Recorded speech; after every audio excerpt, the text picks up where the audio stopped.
நானும் ஒரு விஷயம் வந்துட்டு சொல்லணும்னு தான் நினைச்சேன். ஏன்னா பிரேயர் வாக்லாம் போயாச்சு, எல்லாம் ஓகே. ஆனா நேத்து எனக்கு ஒரு பயங்கரமான ஒரு சொப்பனம் வந்துச்சு. நீ வந்து பெரிய இது மாதிரி நீங்க நினைச்சுக்காதீங்க. இந்த எல்கை ஃபுல்லாமே என்னோடதுதான். அதனால நான் சொல்றதான் நீங்க செய்யணும் அப்படின்னு சொல்லி வந்து பயங்கரமா வந்து இது பண்ணுச்சு. நம்ம எதிர்பார்த்ததுதான், நம்ம எதிர்பார்த்ததுதான்.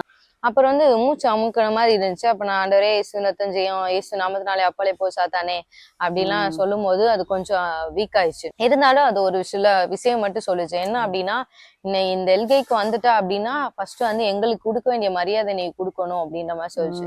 சரி, இப்ப நீ சொல்லு என்ன சொல்லுச்சுன்னு. அதே மாதிரி தான், சிமிலர் தான். நான் வந்து சிமிலர்னு சொல்ல முடியாது, பட் கண்டென்ட் வந்து நமக்கு வந்து சிமிலர் தான் எனக்குமே. இதே மாதிரிதான் ஒரு பெரிய ஒரு விலங்கு வந்து என்னை வந்து துரத்திட்டே வருது, ரொம்ப துரத்திட்டே வருது. என்ன ரொம்ப அட்டாக் பண்ற மாதிரியே துரத்திட்டு வருது. துரத்துனதுக்கு அப்புறமும் இதே மாதிரிதான், அதுகிட்ட நம்ம வந்து பணஞ்சு விழுகணும்.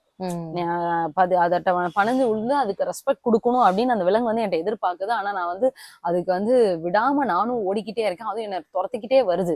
அந்த விலங்குகள் அந்த பேசுறது வந்து அந்த கனவுல எனக்கு கேக்குது. இது நம்மள வந்து மரியாதை கொடுக்க மாட்டேங்கிறாங்க அப்படிங்கறது வந்து சொல்றது வந்து எனக்கு கேக்குது. ஆனா என்ன துரத்திட்டே வருது. அதுக்கப்புறம் தான் வந்து ஆண்டவருடைய நாமத்தினால அந்த துரத்துறது வந்து அதுக்கப்புறம் நம்ம நல்லா கட்டி ஜெபம் பண்ணோன்னே அந்த இது வந்து நான் தூக்கத்திலே நான் நல்லா ப்ரே பண்றேன். அப்ப அந்த துரத்துறது வந்து நின்றுச்சு.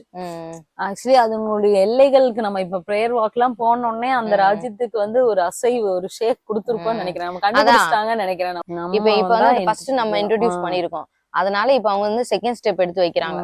இப்பதான் நம்ம வந்து ஒரு விஷயம் இது பண்ணுவோம். இந்த விஷயம் எதுக்கு அப்படின்னா, நம்ம பயப்படுறோமா, நம்ம பயப்படாம இருக்கிறோமா அப்படின்றத அவங்க டெஸ்ட் பண்றாங்க. பயமுறுத்துறதா இதுதான் வந்து ஒரு இது. இப்ப இந்த இடத்துலதான் நம்ம பயப்படக்கூடாது. நம்ம என்ன பண்ணா, இனி வந்து இப்ப ஒரு டைம் நம்ம பிரேயர் வாக் போயிட்டோம். இனி வந்து நம்ம அப்போஸ் பண்ணணும் ஜெபத்துல. நம்ம அப்போஸ் பண்ணும்போது அவன் வந்து அடுத்த என்ன பண்றான் அப்படின்றத நம்ம வந்து பாக்கணும்.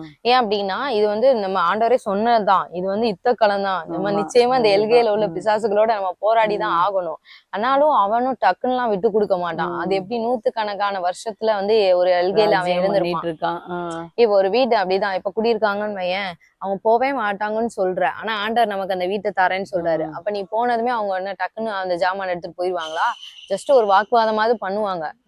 அடிக்கடி போராடி பார்ப்பாங்க. முடிஞ்ச அளவுக்கு போராடிதான் பார்ப்பாங்க. அதே மாதிரிதான் இப்ப எல்கையில வந்து வந்துட்டான்றக்காக நம்ம வந்துட்டோன்றக்காக அவன் இடம் கொடுப்பான்னு சொல்ல முடியாது. ஒரு வெளிச்சம் வந்துருச்சுன்றக்கா இருள் தானா போன்னு சொல்ல முடியாது. ஆனா இந்த இடத்துல நம்ம என்ன பண்ணும் அப்படின்னா, முடிஞ்ச அளவுக்கு இயேசு கிறிஸ்துவின் ரத்தத்தை நம்ம தினமும் நம்ம தெளிக்கணும். தினமும் நம்மள நல்லா ஜெபிக்கணும். நம்ம எந்த அளவுக்கு நம்மளோட ஃபயரா வச்சுக்கிறோமோ அந்த அளவுக்கு நம்ம ஃபயரா வச்சுக்கணும். நம்ம பயந்த மாதிரி நம்ம காமிக்க கூடாது.